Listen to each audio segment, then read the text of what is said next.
think that as researchers, we're really being compelled to use storytelling and more creative ways of presenting data because clients are demanding it. I think that the makeup and demographic of research buyers is changing pretty dramatically. And as a society, I think that the ways that we process information has changed pretty dramatically. Hey everyone, I'm David Paull, and in this episode, my co-host Paul Kirch and I are talking with Kristin Luck. With over 20 years of experience as a marketing measurement and growth hacking expert, Kristin's consulting practice, Luck Collective, focuses on non-traditional growth strategies. She's a serial entrepreneur and a globe-trotting keynote speaker on marketing, branding, storytelling, startups, and innovation.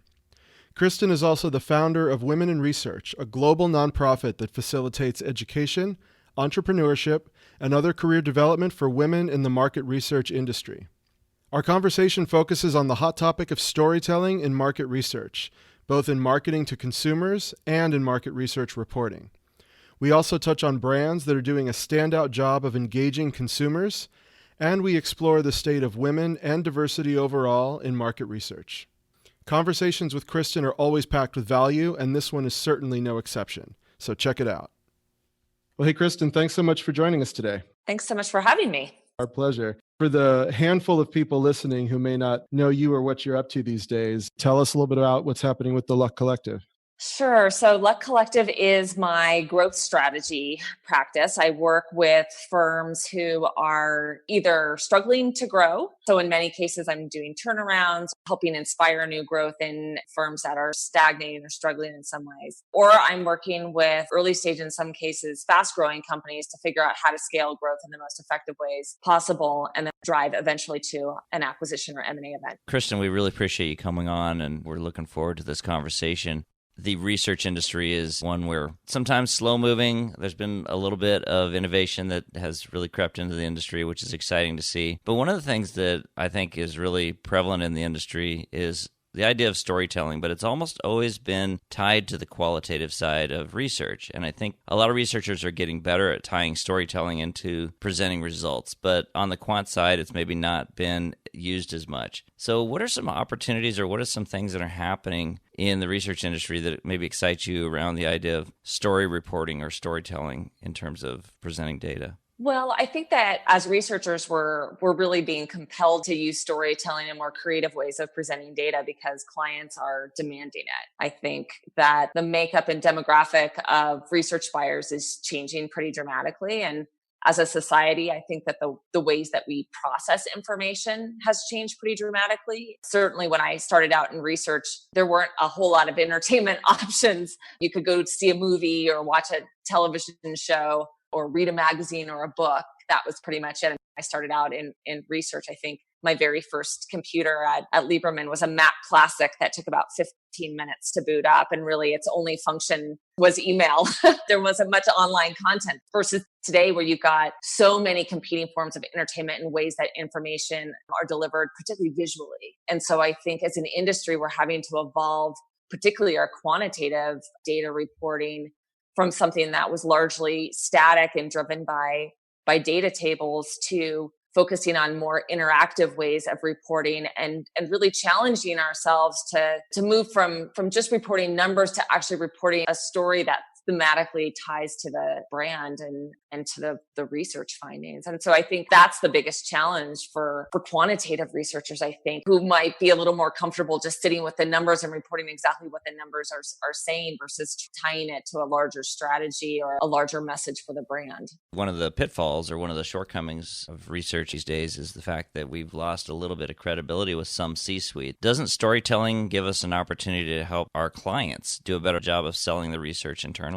Absolutely. I can't even tell you how many meetings I went into earlier in my career where you'd be going into a boardroom at Warner Brothers or NBC, and the minute the research team got announced or the part of the meeting came where it was time to present the research, you could kind of almost see the collective groan. And I know I went to one meeting, you'll probably love this story, where I was just getting ready to do a big data presentation. It was at Fox. I remember launching the first kind of couple pages of PowerPoint charts, and the head of marketing kind of looked around and said, "Oh, wake me up when the data is over," which is just the worst thing that you could hear as a researcher. But it was a really big wake-up call to me that presenting data in the usual ways that might appeal to people that are a little more analytically driven or really love data tables, as a lot of researchers do, that just doesn't work for a whole lot of audiences. And when we present data in ways that are really mind-numbing or not interactive, then we lose that audience and it lessens the value of research in an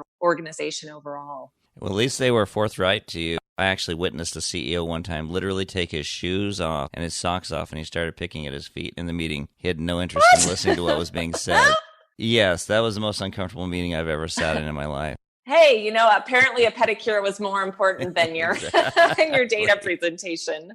Kristin, let me flip this a little bit to something that we've actually talked about in the past, and that's the notion of the importance of not only knowing what to put into a story, but also the value of knowing what to leave out. So you're satisfying the target audience enough, but leaving them wanting more. And that relates, of course, to how marketers are communicating and telling stories and building narratives for their audience. But I think also on the reporting side, to what Paull was getting at, deciding what critical elements to put into reporting in order to deliver what needs to be understood, but also knowing what to leave out. Not so much to leave them hanging and wanting more, but to simply not overburden them with too many things and really focus them on the key results. So what's been your experience there, and what kind of advice and recommendations do you have around that? From my perspective, good storytelling has a really good hook at the beginning to bring people in. And for me, I always try to use personal stories or personal narratives that I think will really resonate with my audience. And some people are really comfortable with that and other people aren't. So I would say if you're not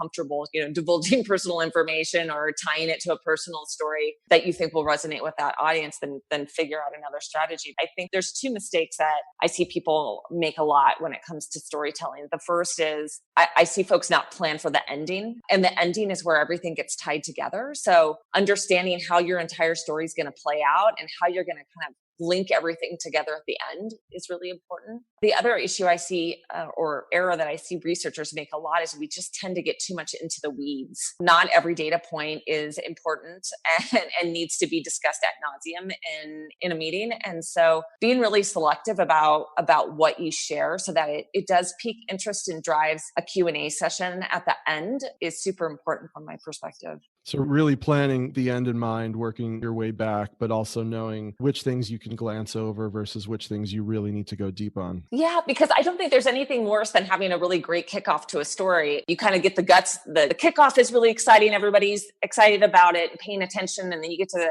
the guts of the research where you're explaining how it links to the beginning. But then there's no end that ties everything together. And so if you don't have a good ending that ties everything together and links it with the intro, then it just sort of falls flat. The idea of presenting too much data to a client, I think, is sometimes the issue as well, because you think back to the old days when we used to print reams of paper to present crosstab reports that just would sit on someone's shelf for years. But I've seen some people that have really been creative about taking the data and really focusing on one or two key points and making that the focus of the presentation and then expanding from that. What are your thoughts on kind of really getting to the point where we can get a little bit more granular on how we report things? I guess the granularity just depends on the relevance to the research. I think that good research reports or presentations that I've seen focus on the key content and the key issues. And if they're not touching on a particular topic, it's likely because the base size isn't large enough or it just lacks relevance to the overall study. And I think one of the reasons that researchers tend to over prepare or to provide too much content is because we're getting used to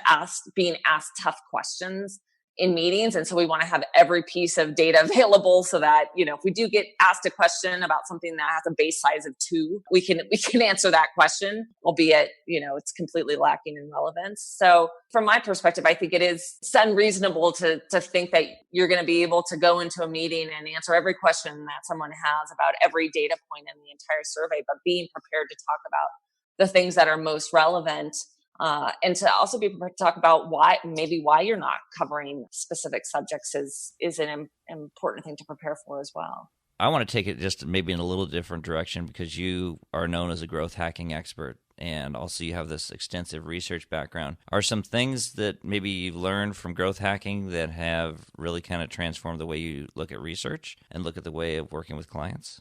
It's interesting because I work with different data sets. I'm looking at different types of data than I did when I was doing primary research. I mean, I will say that what is interesting or I guess the most interesting part of my growth strategy practice, and particularly because I tend to work with a lot of insights firms, is that as researchers, we're super adept at looking and translating data. But researchers are also literally the worst at using data to tune their own business growth, which is fascinating to me.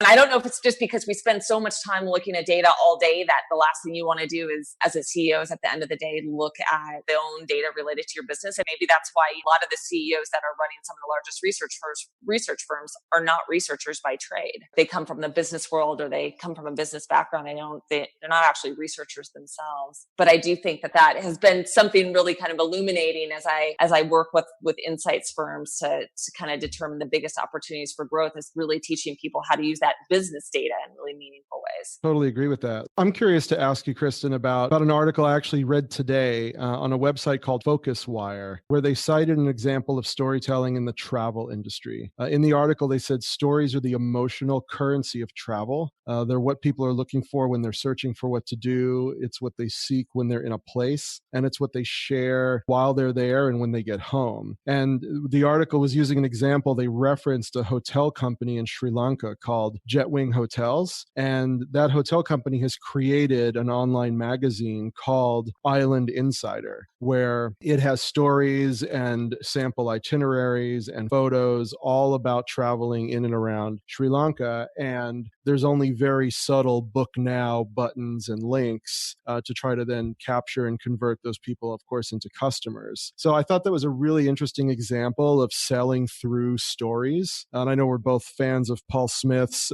Sell with a Story and his other books. And I'm curious about your thoughts on the ways companies are effectively using stories and narratives and those kinds of experiences to interact with their customers, and really how in the research space, as we're crafting messaging and concepts and programs, we can take that kind of thing into account in order to help drive business for clients. Well, I mean, I don't think there's much debate anymore the impact that stories can have in terms of influencing behavior or the activities or brands that really resonate with people. Well, I think some of the more interesting storytelling that I've seen brands use is just honestly through influencer and referral based marketing, which I think is underutilized, particularly in the B2B space. I think when you look at some of the stats around that and realize, that people do what other people do, and people are looking at social feeds and channels and watching these stories play out. Like if you look at Instagram stories, like there's a couple travel nomads that I follow on Instagram, and every time they post an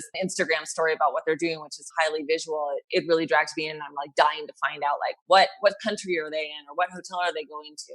And again, I see that that almost like contagious posting, or I don't want to call it voyeurism per se, but that desire to find out like, hey, what are these successful people or what are these adventurous people doing that's different than what I'm doing, and what can I learn from it? I don't see enough of that in research, and I don't see enough of it in the B2B world for sure. And it's interesting because I almost feel like, and I hear this a lot from folks like, oh, well, I don't have anything interesting to share, or I don't have any interesting perspectives to talk about. And I don't think that's true. I think there's just not a whole lot of thoughtfulness put behind it. Yeah, well, we do hear that certainly a lot in B2B, right? There's that preconception that a lot of B2B just isn't sexy. It isn't interesting. There's nothing to really build a story or a narrative around. Putting on a spot, if you happen to have one or two in mind, are there any B2B brands that either you've worked with or that you've admired how they interact and engage with their customers and prospective customers through story and narrative? One that comes to mind is Rackspace. Rackspace is a global kind of hosting provider. And if you've ever worked with Rackspace before, they sort of advertise themselves as having this fanatical customer support. And if you've ever worked with Rackspace and then decided to move off to a less expensive hosting provider, you would understand why you would want to go back to Rackspace as quickly as possible. The way that they market themselves and the way they interact with their customers, how they treat their customers, all the different incentives they have for kind of working with them to evangelize their brand is really unique and special. And I feel like the interactions that they have with their customers are really exceptional. How they market and position themselves is really different Because you think of like a hosting provider, that's not the most sexy, glamorous business that would drive people to talk about it, because their service is so good and because they're so attentive and they're so on top of their B2B sales and marketing channels. I think they just provide a really exceptional experience that people want to talk about. When you look at like the referral metrics, and this is why I go back to referral-based marketing and how it's not used enough, particularly in B2B, people are 4 times more likely to buy when they're referred by a friend or a work colleague. If you look at like the lifetime values for referral customers are 16% higher than non-referral. It's just something that we don't spend enough time on. And for me personally, I think those are some of the most powerful stories. If you've had a really great experience with a brand or a product and you go out and evangelize it, that's going to be 10 times more impactful if you hear about that from a friend than reading an ad online or just doing a web search on your own. So I think those can be really powerful channels, particularly for storytelling. Are you familiar with the file transfer service WeTransfer? I am, yeah. Have you taken a look at any of the storytelling based marketing that they do with the little mini movies that they make and things like that? I haven't. No, Okay. I haven't. I think you'll really like it. Maybe the ultimate of unsexy things to market is file transfer. Which would be less sexy, website hosting or file transfers? They do an amazing job of crafting these stories and if you just look them up on YouTube, they're 2.5, 3 minutes long, but they weave together these really, really interesting stories that then feed right into the brand. So I love that you just mentioned the use of YouTube, because that's another channel that is great for storytelling that I think is really underutilized by B2B marketers. Like just the use of video and video stories is just not something that B2B uses as much as I think they could. And YouTube and things like Instagram stories, and you can do video now on Twitter, on Facebook, on LinkedIn. It just is not used as much as it should be. And there's nothing I think that resonates as much as a video story. I couldn't agree more. Yesterday I interviewed Matt Ruby from Vuza.com, and they have a really interesting premise around the idea that they create these funny videos to help companies market themselves. But one of the things that he was talking about is storytelling. We were talking about the idea that stories always have a beginning, a middle, and an end. I think a lot of times researchers, they've got this fixed data. They sometimes miss those elements in a storytelling piece, but I'm wondering if there's some other things that you look for in storytelling that really drive a more compelling message. I think the personalization is a big piece of it. And like I said, I think that there's some folks that are really uncomfortable with personalizing stories. And that to me, one of the most powerful components of storytelling is being able to personalize. I think that's the big piece of it for sure. And particularly as it relates to video stories. If you're watching a video where someone's really passionate or really engaged or has a really strong perspective on something, that's going to resonate a lot more than just kind of this rote explanation of how a product or a service works. When it comes to engagement, we obviously want to drive a conversation. If we're doing video, it's obviously one-sided. But are there some things that we can do to maybe try and focus on driving engagement, keep people more interested in what we're doing? Humor is one piece, but presenting data and research, I don't think humor necessarily has its place. But are there some other things we can do to maybe get an emotional connection or emotional tie? One of the ways that I've seen storytelling work really well in a presentation where you're trying to elicit emotion or, some kind of deeper feedback, and this isn't to give a pitch to Vox Popney because they are one of my advisory clients and I drink the Kool-Aid around video and storytelling. I think it's really important, but to be able to show actual consumer feedback in the moment, how they feel about a brand, a product, a service, what their experience has been, whether they love it or hate it, being able to see people's facial expressions and telling an actual client about their experience with their brand. Gosh, I haven't seen much that's more powerful than that in a data presentation. And so I think allowing brands to see real consumer stories and real consumer feedback is something that's really powerful that, we have access to as researchers in a way that we haven't had before. Yeah. Granted, they are one of your advisory clients, but it's also really interesting to see what they're doing in the space and the way video is being used to allow research respondents to be able to tell their stories in a way that you can not only hear what they're saying, but you can take advantage of facial expressions and body language. And whichever product you choose to use aside, I definitely think that video-based verbatims, video-based open ends in research along the lines of qualitative research is so powerful. David, I think you uncovered this years ago when you first launched Dialsmith about the ability to see that kind of in the moment feedback from respondents, from live, viewing sessions or polling sessions. The ability to kind of look at people's reactions in the moment is really powerful. And I think it gets at consumer insights in a way that you can't get to it with a traditional kind of text-based quantitative questionnaire. Totally agree. Kristin, no conversation with you would be complete if we also didn't talk about Wire and how things are going with that organization these days. If I'm correct, have you guys just recently crossed the 10-year mark with Wire? We did. Yeah. It was 10 years for women in research last year. So we had our 10th year anniversary. We celebrated that at SMR Congress in the fall. So we had a big luncheon there where they had standing room only. It was a crazy, crazy event. But yeah, it's hard to believe that it's been 10 years. We've got over 7,000 members in our community globally now. So it's been a wild ride, and we only seem to be growing and gaining more traction every year.